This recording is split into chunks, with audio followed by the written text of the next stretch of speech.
Well, philanthropy comes in all shapes and sizes, as Mitch shows us with his 7 Everyday Heroes reports. Yeah, each weekend, giving to the community can be sparked in many ways, even a trip to the barber shop. That may sound unusual, but this is a unique story. Tim McIntosh here with us today, so thank you for coming here today. Absolutely. You're in Denver, kind of spreading the good news about philanthropy. Tell us what you're doing.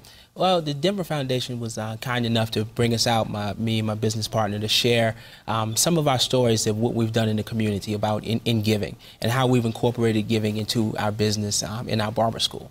Cool. So you have your hands full, yes, running a barber school, and you're giving yourself, and yet you're finding time to spread the message about giving and the good of philanthropy. How did you get involved in philanthropy? Well, when I was cutting, one of my clients worked in organized philanthropy, and he had an idea to incorporate everyday people in giving back. So one of the things that we endeavored to do was join on a mission to create what's called a giving circle. And we have a network of giving circles across the country, and it's an organized way for everyday folks like myself to give back to the community. Yeah, and how did the Giving Circle influence that passion of yours to do this? It really gave me a different lens to view my entrepreneurship as well as my giving. We always give in everyday life, sharing with friends and family and things that we do locally in the community. But to be able to connect with other, like minds and being able to give strategically is the key point, being able to give strategically. Well, it's nice that you're sharing what you have with those in the community, but take us back a little bit further. Where did the spark come from? Didn't this originate with seeing how former inmates were trying to get on with their lives? It did. Even before that, just what I saw coming up from my parents and how they gave. My mother taught for 37 years in the high school level, and how she used to, give her own resources to her class and things of that nature. But as we progressed on, I came across a model in the state of Maryland, where I'm from, where they had a program for ex-offenders who were transitioning out. So I thought it'd be a great idea to kind of reproduce the process in North Carolina, where we are today. So when you watch these students, you see a transformation, I imagine. Absolutely, absolutely. Not only giving them the skill that they need in order to be productive, but as well as giving just an opportunity to understand, being able to make a difference in the community, seeing themselves as a solution. Yeah. And as you go around the country talking about this, you see lives transformed, yes, but you also see a change in yourself. Tell us what this does for you.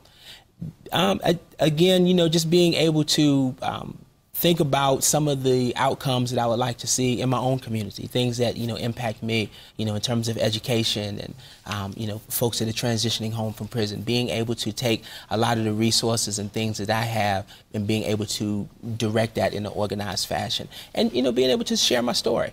I've been impacted by, a lot of folks who have gone before me and shared things that they have done, and being able to just reproduce the process. Yeah, and I'm sure the students looking to you, it probably inspire them through all this.